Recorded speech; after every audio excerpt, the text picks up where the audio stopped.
I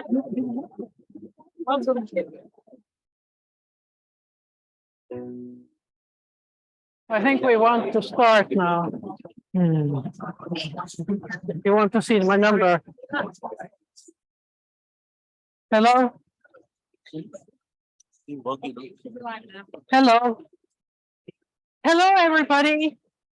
Thank you for coming to this Diversity, Equity and Inclusion Committee first panel meeting. The purpose here is to really have a two-way discussion with the Interpol community about how to improve our already existing community to be better, more inclusive and diverse. Before we start introductions of the eminent panel that we have here, I want to introduce you to the two DEI committee members. One is there, Marcia Boone, who's going to be in charge of microphones. So if you want to ask a question, try and attract her attention. She has two microphones, so she can multitask. Where is Talita? Talita is the other one who's in the other end. Talita is from Brazilian Synchrotron, another DEI committee member, and you can catch her with her two microphones as well. But let's start by having the panel introduce themselves and why they think DEI is important. And let's start from that corner. Okay, I'm Anna Herring. I don't think we have the microphones on. The Yours is on. panel microphones. It says it's on.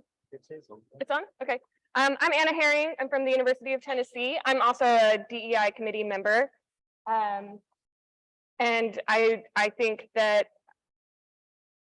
I think that if we want to address the energy transition and the challenges that are facing us globally, we really need to incorporate diversity in all of our scientific endeavors. So that's my main incentive to try to promote DEI in this community specifically. Yeah, I'm Sebastian Geiger. I'm from the Delft University of Technology. Before I joined the TU Delft, I was at Heriot-Watt for 16 years. The reason why I like being on these kind of DNI, EDI committees is because I'm a really privileged person, and I think I have that responsibility to try to do my best to support people less privileged than I am, use the privileges I have in that endeavor. Hello, I'm Rafaela Ocone. I'm professor of chemical engineering at Heriot-Watt. I'm a little bit of an outsider here because I work downstream. The reason why I'm very much interested in ED&I is because I was the first female professor of chemical engineering in Scotland, and I was in denial. I was thinking that there was not a problem. And now that I look back, I do realize that there is a problem, and then we have to do something to fix it as soon as possible. And the pace, believe me, it's too slow. So we have to do something. My name is Kamalji Singh. I'm from Heriot-Watt University, an associate professor. Basically, actually, I found this platform very, very important because we always talk about DI, but not much has been done at visibility level. So I think I'm very, very thankful to Interpol to organize this panel discussion. And I'm also a member of DI committee at our university in our school. So I hope I can contribute to this panel. Hi, my name is Adriana Paluszny, and I'm a senior lecturer at Imperial College London. And I'm here because I think that we have to be able to attract the best talent out of all pools that we have out there. And that's really important so that we get all the fascinating and amazing ideas that we need to drive our civilization through the next challenges that we're facing. And I'm Tina Roos. I chair the Interpol DEI committee. It's a very much a team effort to improve the facilities, and we want to find out what type of activities the community would want. Would there be, for example, interest in training courses in a DEI area? But to kick the things off, I have a question, a set of questions here to the panel, which we will alternate with questions from the floor here. And my first question is that, is there enough being done at conferences and workspaces to ensure that it's accessible to all people, including all the aspects of DEI in terms of gender, but also in terms of disabilities?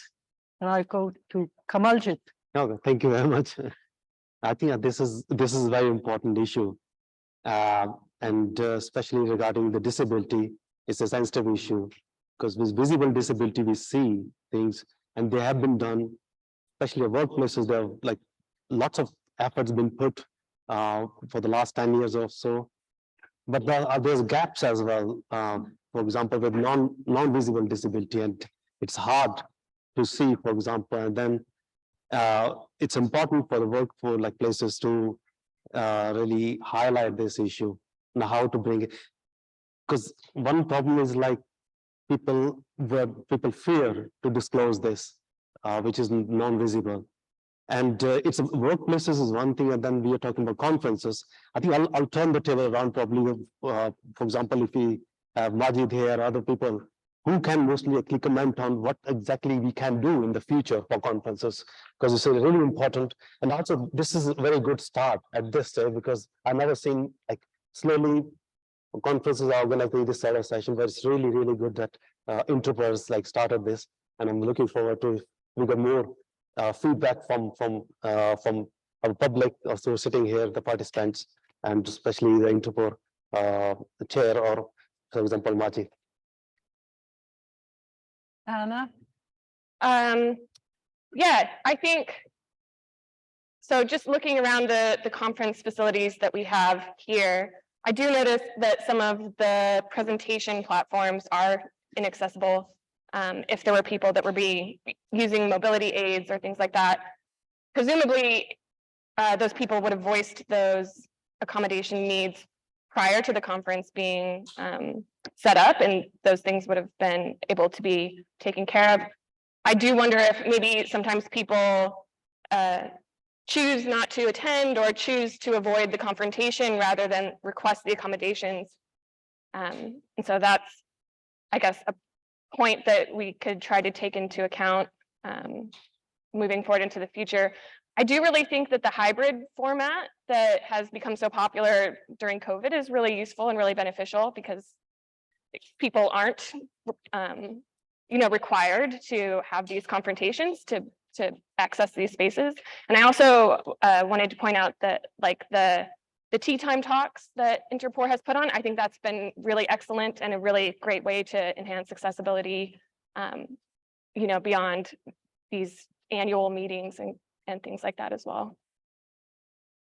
Is there any questions from the floor? Not yet. I like to ask a next question to the panel. The inequalities in society can come about there are two alternative hypotheses around. One is that we each and every one of us has a little bit of a bias one way or the other. And so lots of little biases the same way build up in unequal society. The alternative hypothesis for how things come about are to do that there are sort of couple of large, very powerful bad apples, which in engineering, in physical sciences, often gets attributed to white middle-aged men, but not always. There are plenty of bad apples of all types. Now, I guess the question is now to Rafaela, how do you deal with it? Well, I think that for me, there are two categories here. There are bystanders that probably are there and they are in denial. And there are other groups that actually do actively do things which do not make people different people to progress. And I don't want just to speak about gender. I think that, it's very, very reductive to speak about diversity in terms of genders. I'm very much with you. I mean, it's also disability, it's other kind of diversity that we don't tackle. Now, I think that one has to speak up, and I'm very much in terms of name and shame, because the problem is that if we don't do something about that actively and make actually situations and people be ashamed of not doing what they have to do and make the place better, we have, we have to tackle that. The problem is that I also realize that I'm in a very privileged position. I'm at the point of my career where I can speak. I don't care about saying what I think. And I also realize that there is the early career researchers that are really very close to my heart at this point are the ones that probably cannot speak. They are the ones who cannot report about things that are happening, and they should do so. So I think that we, in our privileged positions, we should create the link for them to have a voice, and the people that are aware of the problems should support strongly the early career staff. So we have, because otherwise we lose talents, simple like that. I mean, we don't fish from all the pool. We don't take everybody from the pool that we have available. Thank you. Can everybody hear us? No, you can't. No, I can hear you. We hear really well the echo from the Is it this one? here at all. The speakers are faced the wrong way. Technical. Oh, We we are using microphones here. Maybe we can use that one. Yeah. Does it work? Okay. You want to try it? Yeah? Seems to. Did you not hear anything at all? Oh. Just to start again. I can hear myself. Sorry? I can hear myself very loudly. We can. So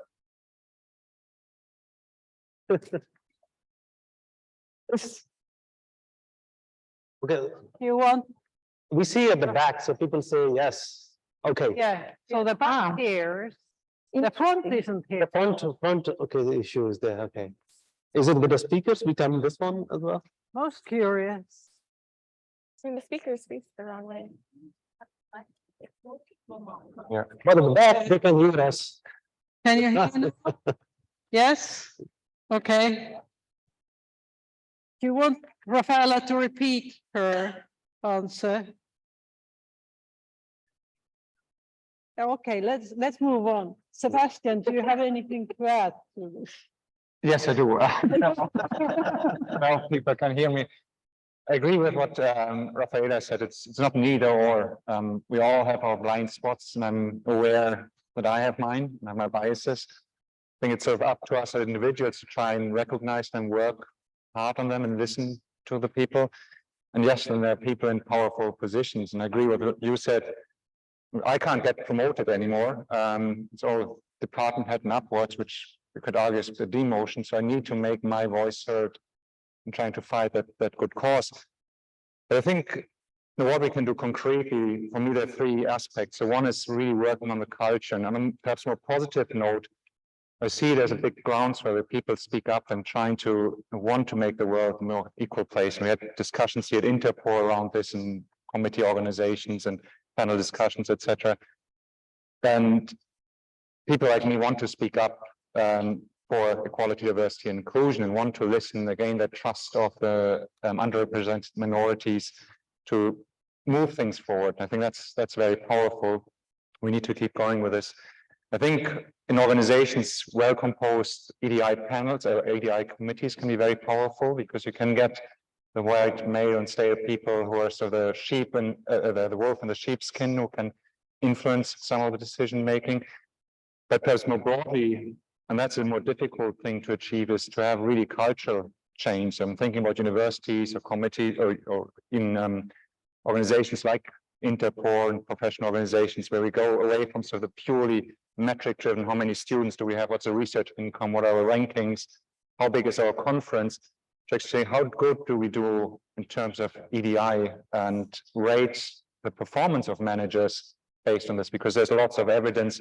The more diverse you are, the more inclusive you are, you're actually performing much better as an organization. That's something we need to work really hard on. That's probably something more difficult to change, because that means the people who are in power, they need to change as well, and they need to be pushed from that groundswell from the DI committees to instigate those changes.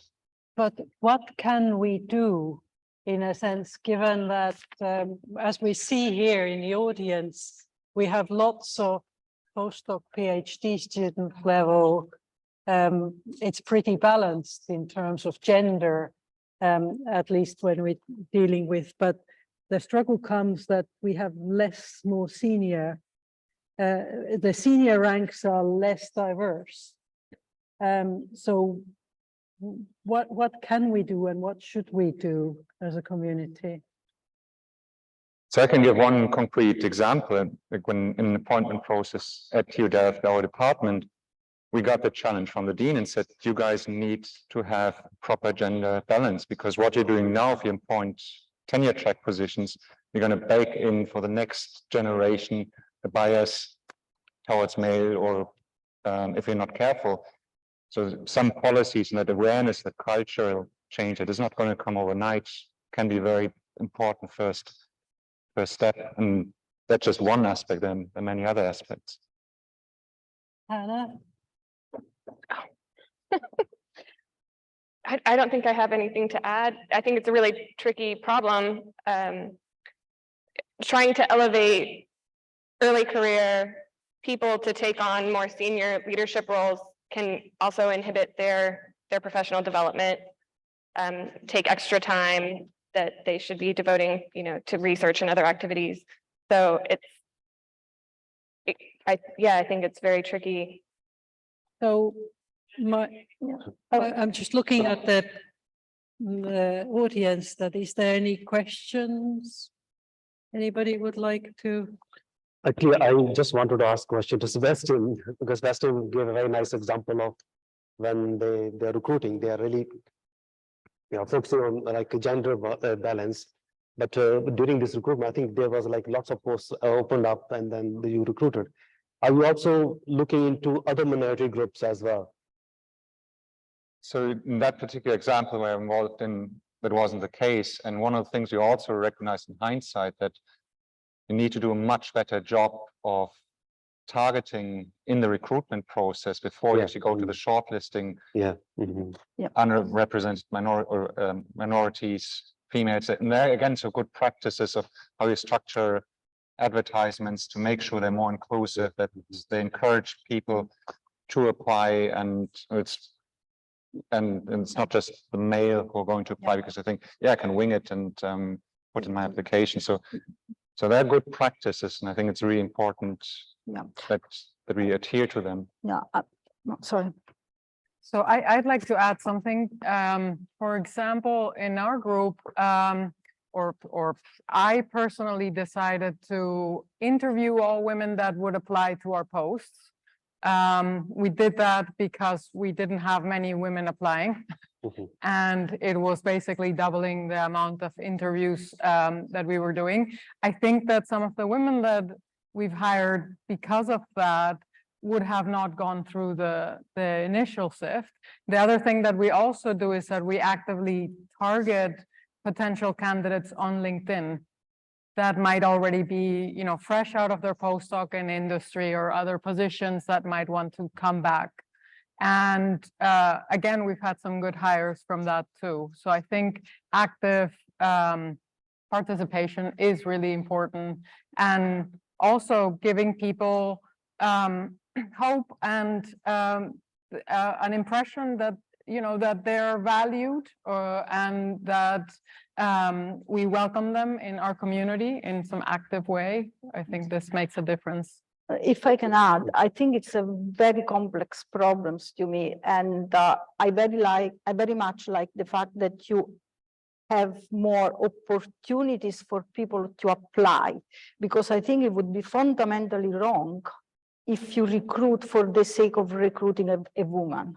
You have to recruit based on the fact that if you have a post and that woman is absolutely good for the post, I think you should recruit the woman instead of recruiting the man at the same at the parity. But you don't want to recruit a woman only for the sake that is a woman. That is absolutely wrong. And the first person that is going to suffer is the woman, because you don't want to be feeling like I've been recruited because of my gender.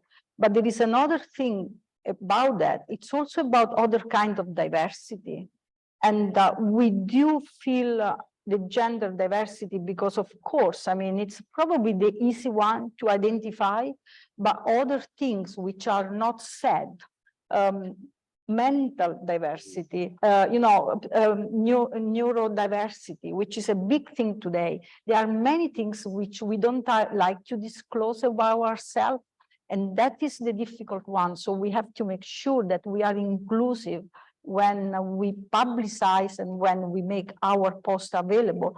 And then, of course, making people being able to come to the podium very easily if they have a disability, it's a big thing.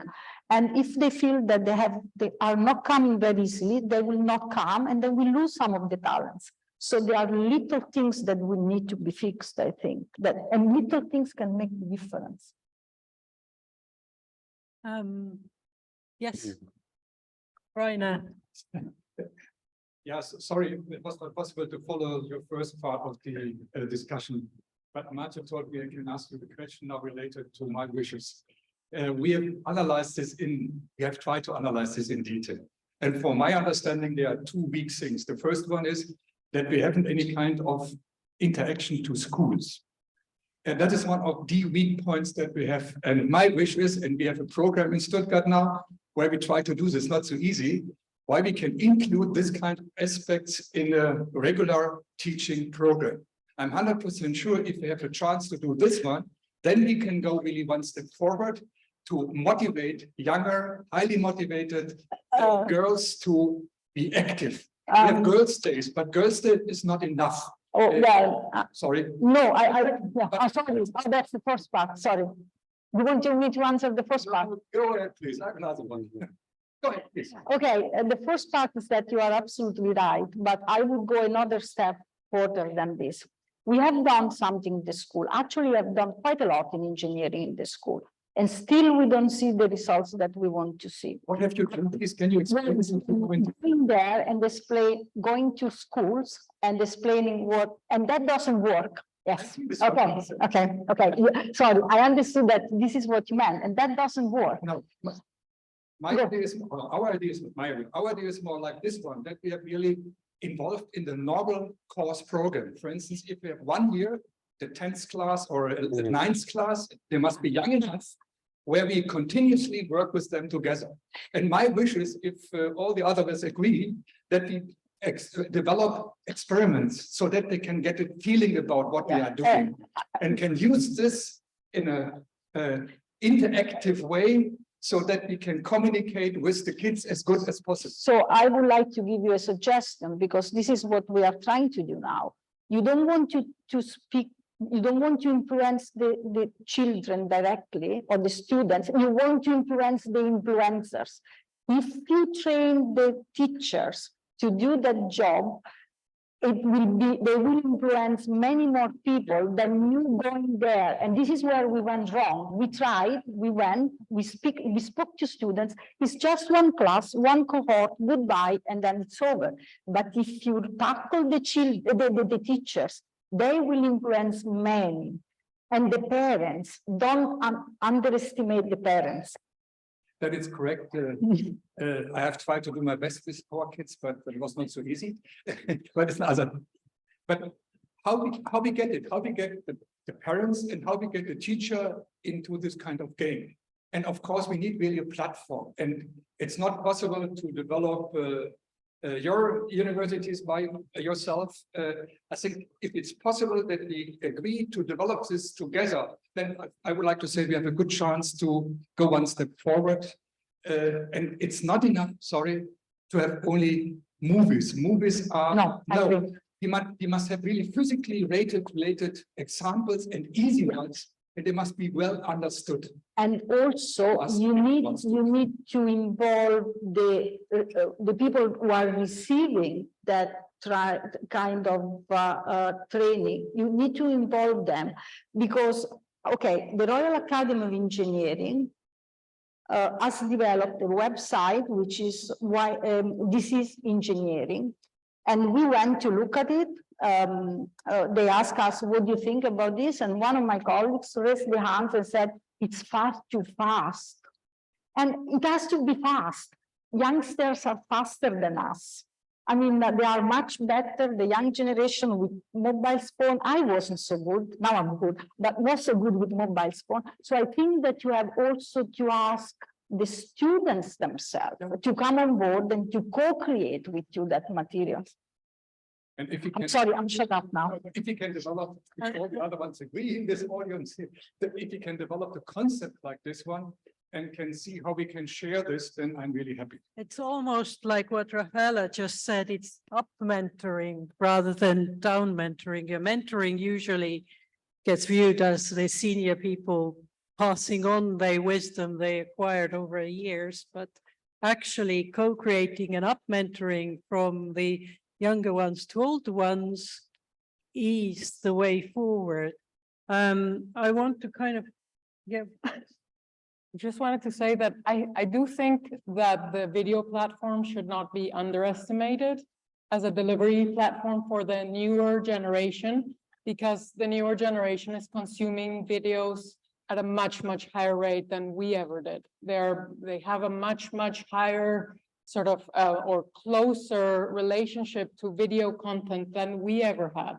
So that's one thing. And the other thing that I wanted to say before is that one other experiment that we're going to do this year at Imperial is that we're inviting a group of high achieving BAME students, so Black and Asian minority students to the college that are being mentored by another fellowship foundation and that are all already set to study medicine, but they all have the A level. So this is the British basically system to study. So they're already preparing for biology, physics, chemistry, mathematics. So they're all ideal candidates for our department as well. So we're also trying to cherry pick some of those students that are already set to go to other careers to maybe jump to ours.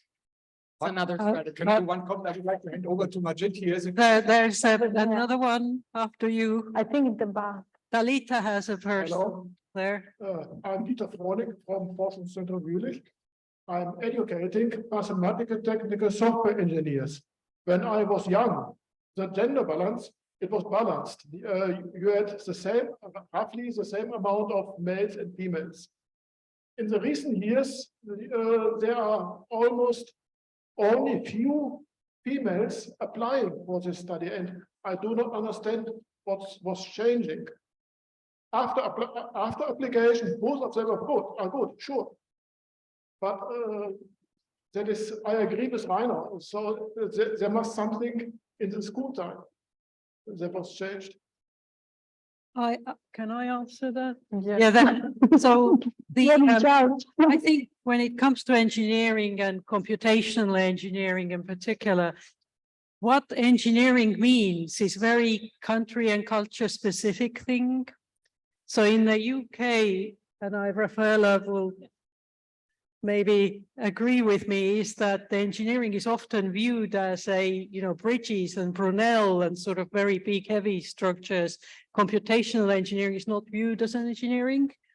And so it's really difficult as a community to deal with all these different cultural sort of connotations across the world. It's probably something local that has happened in your area that has resulted in this? Because I'm from Estonia. We gave birth to, Gmail, Skype, and all the video conferencing. There's no issue in a sense. It's the most popular area of engineering, really well balanced, but that's our local, which is not the case in other European countries again. So we do need to remain as a community very vigilant that different areas geographically have different meaning to what it means to be in this case, course media researcher. Majid, you had a question? Oh, yes, Marcia has a question. Hi. All right, can everyone hear me? Yeah. All right. So my question was building on that. We're an international community here, and a lot of the discussion has been based on our experiences in the UK and Western Europe. And I wondered if you wanted to reflect on the world and the different communities there and what diversity means around the world. And perhaps particularly thinking about how we review papers and proposals from different parts of the world. I sometimes think we have a very Western view of looking at what a good paper looks like, and maybe the same for research proposals. But if you want to look beyond that, that would be great. So as a Interpol DEI committee, when we started it, we were quite confident that we wanted to have a DEI committee members from each of the 5 continents, precisely for that reason. So we do have European, which is Marcia and me. Then we have Talita, who's South American. We also have a Southeast Asia representative who is not able to attend due to these COVID things still happening in China. We are very, very conscious, and I guess what we want to start happening in this Interpol is have these conversations that what are the common problems we want to fix or improve in Interpol, because we won't be able to deal with these regional differences and local problems, for example, because you're right, that problems we face in North America and Europe are radically different from what happens in Africa, for example. Yes, one more. Yes. Hello, everybody. My name is Eduardo. I'm from Brazil. Currently, I am the chair of the national Brazilian chapter in Brazil. Actually, it's a comment. I'd like to congratulate Interpol to this courage to put together here everybody and this kind of discussion on diversity, equality, inclusiveness. This is quite important. I think we have many people from around the world here, and I think we have some echo when they come back to home. Congratulations for your initiative. Thank you. Very good. Do any of the panel members here have any? Well, yeah, I think, thank you for, the thanks goes to the organizers that had this idea. And I have to say that this is a first for me. I'm in between 2 conferences, one here and one next door at the Sheraton that I'm co-chairing. And when we heard that Interpol was doing something like that, we said we have to do it something similar. So I think it's also a matter of leading by example. So we are having ourselves a panel. We are a much less, we are not so many people, we have only 170. But what we have done with our panel, we have opened it to the public. So everybody, also people who are not registered for the conference, can come and listen to our panel. So in order to be inclusive, we have to do something. And I went to this conference. Do you have time for a little story? Went to this conference, last conference, and we were at the dinner. And one of my, can I be politically incorrect? One of my old colleagues was giving the concluding remarks, plenary, And then all the stats come to on the screen. And it's beautiful because we engineers and scientists, we like numbers, right? All these beautiful numbers. So you could see all the people that have been chairing the conference, attending the conference, all male, but it became even worse. The wives, how many times the wives have been to the conference, and not a single one of my female colleagues was there. So we said, we have to do something about that. We produce a booklet.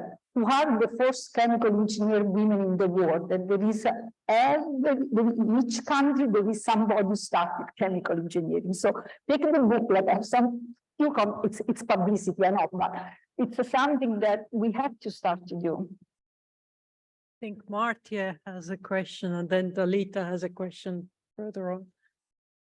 Go, Majid. Majid. Oh, me. Mark. Yeah, thank you very much. Actually, I have two questions as an organizer of conference or Interpol in Interpol management. One is that how do you measure success in DEI?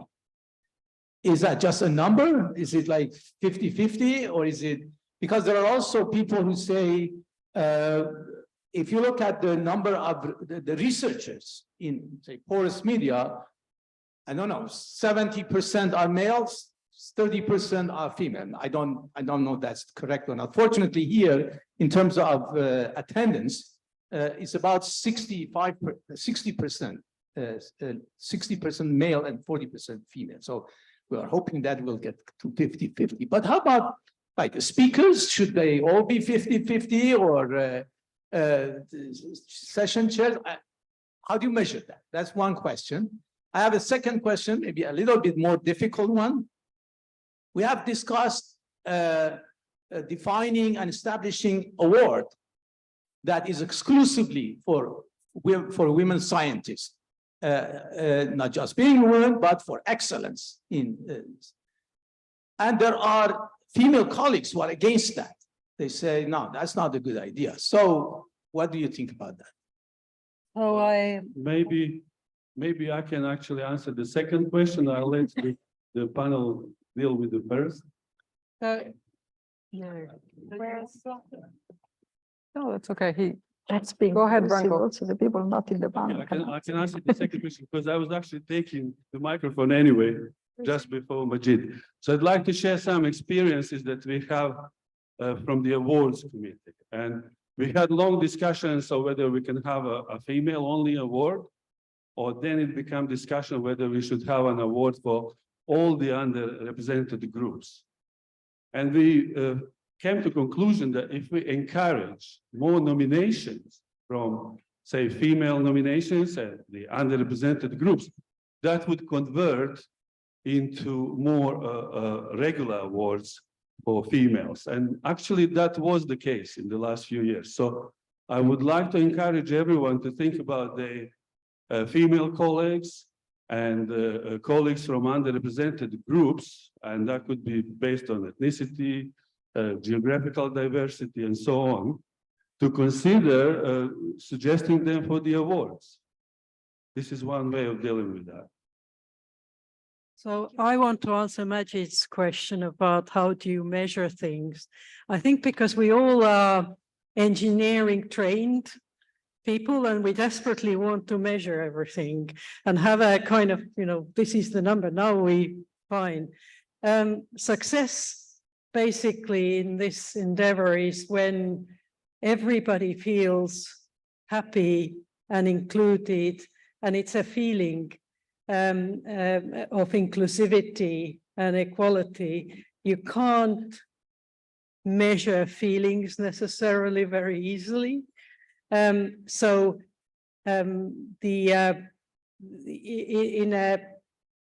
a paradoxical way, you can't apply engineering here very well. There has to be a general feeling of happiness and know that everybody feels not left out. Yeah, Sebastian. I agree, and I think one of the things, there's an Interpol survey at the end of the conference, and then we think very carefully about the questions to ask, the right questions to ask, and say, it's not just we have 60-40 last year, but a 65-35, you're heading in the right direction. That's nice. But yeah, that do we feel inclusive? Do we feel if you have a hidden disability supported by the organization in presenting and attending, and feel welcomed if you want to divulge such hidden disability, just as one example. So I think I absolutely agree. There's not a hard number that you can pinpoint. There are a lot of good questions we can ask to test and stress test how good we are doing as an organization. Yeah, it's belonging. Belonging. If people, it's belonging at the end. If people feel part of it, you're done. Hi, my name is Laura Dalton. I'm an assistant professor at Duke University. I just started in August, and I was actually the first woman to be hired on the civil side of engineering. So that in of itself was, so sorry, I don't have a question. This is more of a comment and what has helped me as a young woman in a faculty position. So we actually have monthly lunches for women faculty, and we bring our concerns, issues, what have you, to those. And then we actually prepared a document for our dean who is going to start addressing those. So it's a very proactive way that we're approaching it. And we also have this for young assistant professors, not just women, but also for assistant professors. So that's one way that we're at least trying to create a community and a way for maybe women who don't have a mentor within their program to actually learn from other women and certain issues that you have inevitably from being in a certain minority. I'd like to also address something that Majid said. So regarding the plenary talks and keynote talks and so on, I agree that it's very difficult to decide what the right number is and what the appropriate proportion is and all of this. But I can tell you from my own experience, when I was a postdoc, I used to attend a conference very frequently, which was not this one. And year after year, there was never any diversity in the plenary speakers or in the keynote speakers. It was always the same crowd, the same sort of type of profile. And it really made me wonder, and I'm okay with self-confidence, I think. It made me wonder if I ever had a chance, because I thought, okay, this is such a closed group, it's gonna be impossible to get anywhere here. And I do think that having, you know, certain role models or certain examples of diversity in high profile talks are really important. And I do think that they make a big difference for young people that come from underrepresented groups, whatever they might be. I fully echo that. And in my field, actually, it was not always the same crowd, but even say giving the same talk over and over and over again. And very often they didn't get prepared properly. I think we have to give the opportunity for plenary talks to the next generation. Ask a student, ask a postdoc. They will be very nervous. They will need to be helped. They will need to build their self-confidence, but give them the opportunity to do so, because if we don't do that, we end up listening always to the same people. Yeah, I can give an example of myself, because when I was a postdoc at the same platform here, Interpol, Stefan Berg invited me when I was a postdoc to give an invited talk, and it was a really life-changing experience for me. And like you're right, so we need to give, because it makes a new network, and also you listen to new things, and it brings diversity. And absolutely right. So we need to promote more invited talks for postdocs and early career researchers. Yeah, I'll just want. Sorry. Go ahead. No, please. I think also that comes back to the white male and stay people like me. We have that responsibility when we're invited to talks and actually check what is the diversity of the conference. And again, I've seen good examples where people, some are in the room who said, I'm going to step back to give a chance to someone else.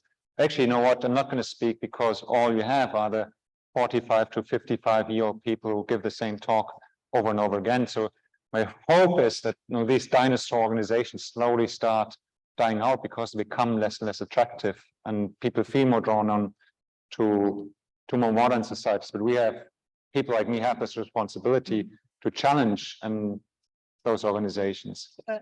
But don't we think that this situation, what Rafaela just described, that it's all over same people, that is not necessarily sort of it's unconsciously biased because it's almost a result of laziness. And so hopefully we as an Interpol community can step out of it and really challenge our own thinking of asking who should be giving the talks, who should be getting the awards, and not easiest thing is to stay in a comfort zone, basically, and continue doing what we're doing. I think our time is starting to come to an end now. So shall we go all around and say a little sort of closing statement? Start from your end. I haven't thought of one. Okay, first of all, thank you very much for this opportunity and to be part of the panel. I just wanted to actually finish with one statement, because Rainer mentioned this. Yes, we need platform for that. I think people are trying to make platform different sites or different locations. Maybe Interpol is the platform, and we can combine all our efforts and bring and boost it and make this give more visibility, go to schools and do something which hasn't been done before. Thank you. Oh, thank you. I think that my closing remark is that it's really important to try to identify what it is that we as a person want to do to help move the pole and collaborate and improve the situation for all of us. And I think that if everybody had one objective, one goal in this direction, we would already be doing much better. Do I need this? No, probably not. I think that probably my hope, it's more a hope than anything else, is that everybody can contribute a little. Remember, if you do a very little thing, you can change sometimes a lot. So raise awareness, speak about this to others, and try to make one single action in a day that can change the increase diversity. That single action can probably propagate and make the world a little better place. I don't know. It's just my hope. Yeah, and for me, one of the key things is listening to each other. I think in today's world with social media, quite often the extremes come out very strongly, and the broad center, we actually do want to work together. We may get each other wrong from time to time, but creating that trust, creating a culture where we trust each other, where we listen and learn from each other, and work together. I think that's the most powerful thing. Just take our time, a powerful thing, take our time, work together and learn from each other. Thanks for giving me a few seconds to think. Yeah, I think that it's really excellent that Interpol has taken the initiative to form a DEI committee to allow us the opportunity to set up this event, to be able to invite a plenary speaker of our own. I guess I'm also very interested to hear from the community, and as Tina's already said, we really want to hear from you, me, Tina, Marta, Talita. We're all here in person. If you didn't feel comfortable to, speak up in this large room, you could come find one of us and talk to us individually, or emails or anything like that as well. I think, yeah, the point is to help the community and make sure that everybody feels included. So, yeah. Thank you all for coming. Yeah. To answer my second question, is it wrong to have an award exclusively for women? And the answer to this is we should keep on having that dialogue to discuss how to go about this, and so that everybody is happy, including the women. I think we do want to continue these discussions during this whole conference. in particular, as a DEI committee, we're quite interested in knowing what other events we might the community be interested. We do. Also, there have been suggestions about training courses that we could consider along the lines of, for example, negotiation training, because what we're doing here is negotiating happier life to each other within our community. There are various different options, so please do reach out during a week to all of us and beyond of how to grow this activity. And maybe there are different approaches to it. And obviously the awards are one of these options on the table. So thank you all for coming. Thank you. Great panel. You've been brilliant. Thank you very much. And let's thank the panel again. And Rafaela has these brochures for chemical engineering, which are on the top, or maybe they've all taken. Yes. They're all gone. Feel free to take them. And anything, just you, my name and surname are quite popular, so you find me on the web, and there is my email there. If you want to drop me an email, please do so. Thank you.